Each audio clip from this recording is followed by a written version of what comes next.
नमस्कार मित्रांनो, मी पल्लवी। बरेच दिवस झाले व्लॉग शेअर केला नाही। तुम्हाला तर माहिती आहे माझी डिलिव्हरी होऊन आत्ताशी 2 महिने सुद्धा झालेले नाहीत आणि मी आलेली आहे माहेरी। तर हा माहेर घरचा व्लॉग आहे। एक दिवस तुम्हाला मी संपूर्ण त्यांचं घर शेअर करणार आहे। मला खूप आवडतं आणि सिंपल आहे, गावाकडच्या पद्धतीचं आहे, पण मला खूप आवडतं ते तुम्हाला शेअर करणार आहे। पण म्हटलं दिवाळी स्पेशल मस्त तुम्हाला छोटासा व्लॉग शेअर करावा। तर चला, लक्ष्मीपूजनापासून तर पूर्ण दीपावलीचं शॉर्टमध्ये मी तुम्हाला माहिती देणार आहे। आता गावाकडची दीपावली आणि शहरांमधली दिवाळी यामध्ये खूप फरक आहे। काय फरक आहे तुम्हाला हा व्हिडिओ बघितल्यानंतर जाणवेल। तर चला, लक्ष्मीपूजन दिवशी मस्त भाऊजायांनी रांगोळी काढली। हे त्यांचं मेन गेट आहे। घर 2 ठिकाणी आहेत त्यांचे, ते आता एखाद्या व्हिडिओमध्ये दाखवेल। तर हा मोठा वाचा आहे, माझा मुलगा तर तुम्हाला माहितीच आहे। तर ज्या दिवशी लक्ष्मीपूजन होतं त्या दिवशी मस्त असं भाऊजायांनी लक्ष्मीपूजनची तयारी केली। छान असं डेकोरेशन केलं। लक्ष्मीपूजन सुद्धा खूप छान प्रकारे मांडलं होतं। मला तर खूप आवडलं बरं का। आणि देवपूजा माझे वडील करतात दररोज, तर त्यांचे देव सुद्धा बघा किती प्रसन्न आणि मस्त असं वाटतं। सकाळी सकाळी तर त्या घरामध्ये गेलं की खूप प्रसन्न वाटतं, कारण माझे वडील खूप चांगल्या पद्धतीने रोज देवपूजा करत असतात। तर हे बघा, लक्ष्मीपूजन दिवशीची ही पूजा आहे आणि छान अशी मांडणी केलेली आहे भाऊजायांनी। मी काही सुद्धा मदत केली नाही, फक्त व्हिडिओ शूट केलं थोडंसं। तर पहिल्या दिवशी आंघोळी असतात, तर हे आंघोळीचे फोटोशूट आहेत तुमच्यासोबत शेअर केलेले। तर भाचे आणि भावाला उठणं लावल्याचे, तर थोडंसं डेकोरेशन केलं। बाळ छोटं असल्यामुळे मला जास्त काही डेकोरेशन करता आलं नाही, पण मी होईल तेवढा प्रयत्न केला। आणि हा माझाच मुलगा आहे, तुम्हाला तर माहिती आहे। 2 भाचे आहेत आणि 1 भाऊ आहे। एका भावाला फोटो शूट केलेला आवडत नाही म्हणून तो नाहीये, छोटा भाऊ बरं का। म्हणजे उठण्याचा फोटो, त्याचा भाऊबीजेचा फोटो तुम्हाला मी छोट्या भावाचा नक्कीच दाखव। आणि माझा छोटासा बाळाचा फोटो, म्हणजे बघा माझी छोटी गर्ल आहे, 2 महिने कंप्लीट नाही झाले पण तुम्हाला दाखवली आहे। आणि दिवाळीच्या दिवशीचा फोटो होता आणि तिला 2 महिने कंप्लीट होते म्हणून मी दिवाळीचं डेकोरेशन करून तिचे फोटोशूट करून ठेवलेले आहेत।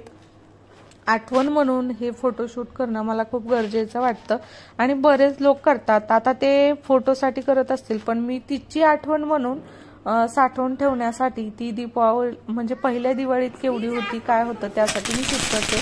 नंतर दिवाळीचं सगळं सेलिब्रेशन म्हणजे लक्ष्मीपूजन झाल्यानंतर तुम्हाला तर माहिती आहे काय उत्सुकता असते मुलांना फटाके वाजवण्याची। तर मोठ्या भावांनी हे छोटे छोटे होते, त्यांना फटाके वाजवता येत नाहीत, त्यानं थोड्याशा त्यांच्यासोबत वाजवू लागल्या, म्हणजे छोट्या मुलांना स्वतः करता येत नाही। आणि हे नवीन फटाका काय आहे मला माहिती नाही, सुरसुरी सारखा होता। बाकीचे फटाके दाखवले नाही मी वाजवलेले, भरपूर आणले होते। व्हिडिओ मोठा झाला असता, तुम्ही बोर झाला असतात म्हणून मी ते शेअर केलं नाही। आणि नंतर शेवटी काय असतं दिवाळीच्या नंतर माहिती आहे तुम्हाला, उत्सुकता असते आपल्याला, ती म्हणजे भाऊबीजेची। आता दिवाळीसाठी कोणी जास्त येत नाही, लक्ष्मीपूजन आपल्या आपल्या घरी करतात, पण फक्त भाऊबीजेसाठी येतात। तर त्याची उत्सुकता मला सुद्धा होते। मस्त ताटाला डेकोरेशन केलं, भावाला ओवाळलं। हा आहे माझा मोठा भाऊ आणि मला खूप सपोर्ट करतो आणि दोन्ही भाऊ तसे माझे चांगलेच आहेत बरं का। मला दुसऱ्यांचे बघितले तर मग कधी कधी मला स्वतःसाठी गर्व वाटतो की माझे भाऊ माझ्यासाठी काही पण करायला तयार असतात, एवढे चांगले आहेत। आणि हा मोठा भाऊ तर माझ्यासाठी खूप खूप म्हणजे मोठी गोष्ट आहे। तर मस्त असे भाऊबीजेचे फोटोशूट केले। हा छोटा भाऊ आहे आणि अजून तो छोटा आहे, मनाने सुद्धा छोटा आहे। हा आहे मोठ्या भावाचा मुलगा, म्हणजे माझा भाचा। नंतर लक्ष्मीपूजन झालं, भाऊबीज झाली, दुसऱ्या दिवशी आत्या आल्या, आत्याला घेऊन देवीच्या दर्शनाला गेले।